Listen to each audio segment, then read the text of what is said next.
La siguiente clase es presentada por Herramientas Discipulares, un aporte más para edificar lo eterno en nuestros días.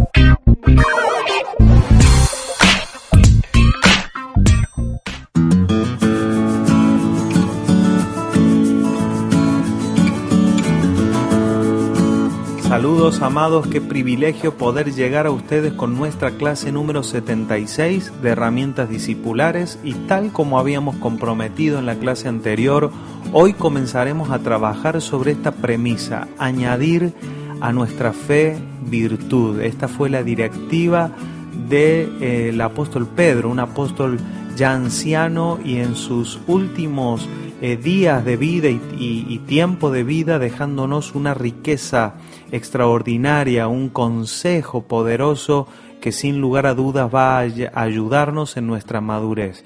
Y él dice: añadan a su fe virtud. Comenzaremos con aquellas virtudes que tienen una gran presencia en el trato de Dios con nuestros corazones, y esto lo podemos ver nosotros en qué sentido, en aquello que trabaja en nuestro ser interior, pero inevitablemente producirá un cambio y una repercusión en decisiones y en los vínculos con otras personas.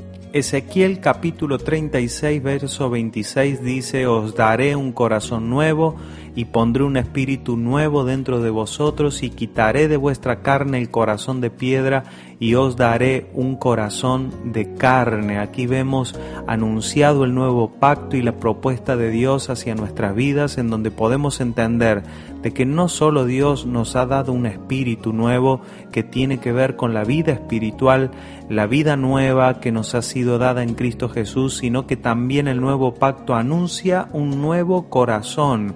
Un nuevo corazón, es decir, que el trato de Dios con nuestras almas es parte del Evangelio. No, el alma y el corazón no quedan exentos, no quedan de lado en el trato de Dios y de su Evangelio en nosotros. Dice 2 Corintios 3:3, siendo manifiesto de que son cartas de Cristo, expedida por nosotros, escritas no con tinta, sino con el Espíritu del Dios vivo, no en tablas de piedra, sino en tablas de carne del corazón. Y aquí vemos qué importancia tiene el corazón de carne con los vínculos vivos del cuerpo. Todo esto va a suceder en nuestras vidas por causa del cuerpo de Cristo y de manifestar a Cristo en nosotros, que nunca puede darse de manera individual. Cada vez que alguien dice yo quiero expresar a Cristo en mi vida, necesitará a otros, porque no puede ser Cristo expresado solo por mí como individuo, sino que Cristo solo puede ser expresado a través de la iglesia, y eso nos requiere a nosotros con vínculos sanos, pero también madurando de acuerdo a la responsabilidad que cada uno tenemos asignada en el Señor. Vamos a comenzar hablando del perdón. Perdón es esa virtud que nos permite borrar las ofensas que otros producen en nuestros corazones. Vamos a comenzar con esta pregunta, que es: ¿por qué necesitamos perdonar? Hay por lo menos 3 fuentes, grandes fuentes de motivación que a una persona puede llevarle a perdonar a otros sus ofensas.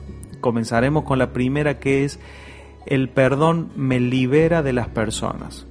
Es decir, que cuando no perdonamos quedamos presos de aquellos que nos dañan y nos ofenden, de tal manera que van a seguir gobernando nuestras vidas, pero esta vez por dentro. Es decir, esta es una de las peores esclavitudes que muchas personas viven, que no es la esclavitud de lo que una persona me hace externamente o hace con sus palabras en un momento determinado, sino que al no haber perdón, ese daño continúa y ese gobierno continúa en las decisiones que luego tomamos, que pueden ser decisiones evidentes o no, pero la falta de perdón siempre produce un gobierno de personas en nuestras vidas.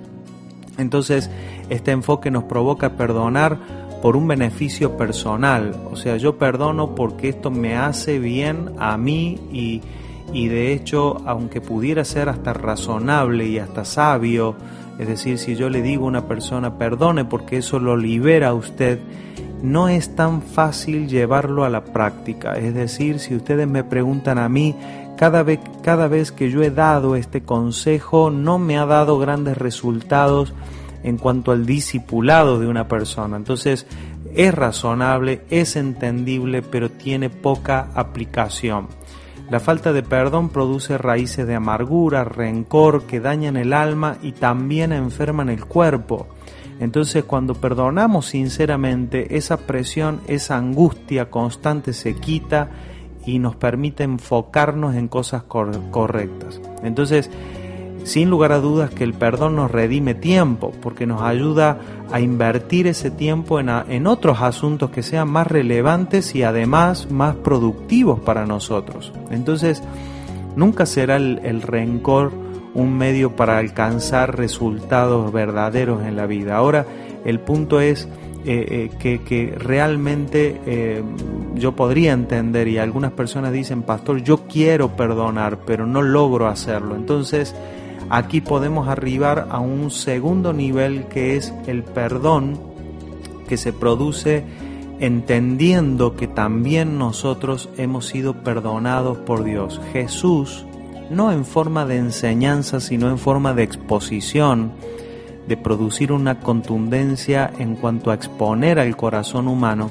utilizó esta motivación para decirle a los hombres: señores, perdonen, porque si ustedes no perdonan, entonces vuestro Padre no perdonará sus ofensas. Esto lo vemos en Mateo 6:14. Porque si perdonan a los hombres sus ofensas, os perdonará también a vosotros vuestro Padre Celestial. Mas si no perdonáis a los hombres sus ofensas, tampoco vuestro Padre os perdonará vuestras ofensas.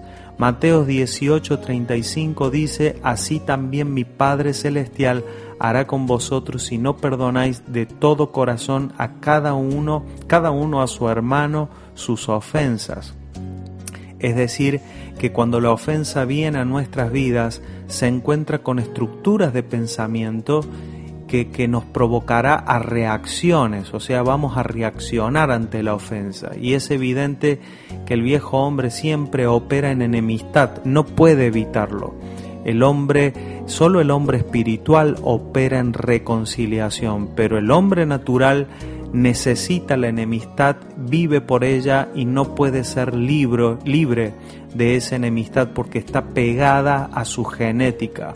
Pero nosotros ya no somos ese viejo hombre, sino que tenemos la vida del nuevo hombre. Pero Jesús todo el tiempo confrontó el orgullo y la soberbia del corazón humano, diciéndoles, por ejemplo, con sus enseñanzas. A Pedro le dijo: perdona 70 veces 7, porque Pedro le preguntó, parecía que para Pedro era importante el perdón. Entonces Jesús: ¿cuánto tengo que perdonar?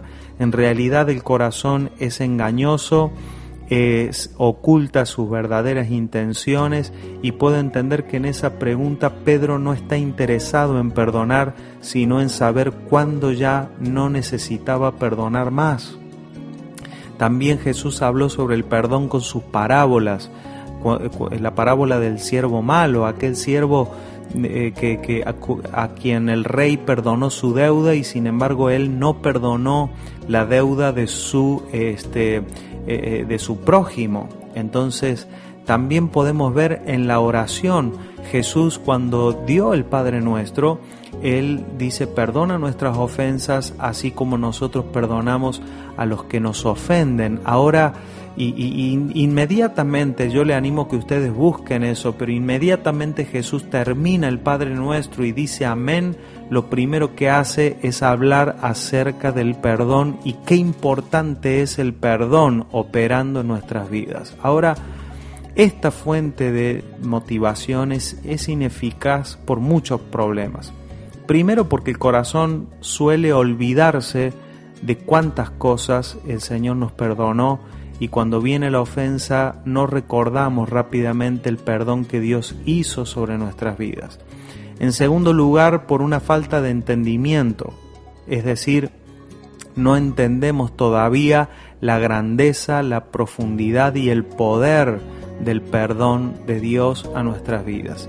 Y en tercer lugar, porque a veces el corazón, cuando opera en su propia justicia personal, entonces de pronto podemos podemos juzgar que el daño que otra persona nos hizo a nosotros es mucho mayor que aquellas cosas en las que nosotros nos hemos equivocado. Entonces, cuando una persona percibe esta enseñanza y dice, pero acordate de que Dios te perdonó a ti, pudiera el corazón, no digo que a veces los pensamientos sean así, pero el corazón opera, el corazón de piedra opera en este orgullo, como diciendo, sí, pero yo nunca fui así de malo, yo nunca fui así, nunca hice semejantes cosas a otros, entonces sí, Dios me perdonó, pero lo que esta persona me hizo, yo nunca se lo hice a nadie, y allí se anula la capacidad de perdonar. En nuestra próxima clase vamos a hablar acerca de cuál es el perdón y cuál es la eficacia del perdón que opera por la gracia de Dios y por el Evangelio. Pero finalizamos esta clase con una oración, pidiéndole al Señor que abra nuestros ojos, que permita vernos en nuestra vida espiritual, que permita despojarnos de todo aquello que en nuestra alma se revistió o que otras personas revistieron nuestras vidas, para que podamos caminar en la libertad. Es decir, Señor, si tú me hiciste libre en Cristo, yo quiero caminar en esa libertad, la anhelo, y tú también deseas que yo camine en esa libertad. Entonces vamos a proponernos que esto sea una realidad en nuestra vida. En la próxima clase continuaremos con este tema. Un fuerte abrazo, paz.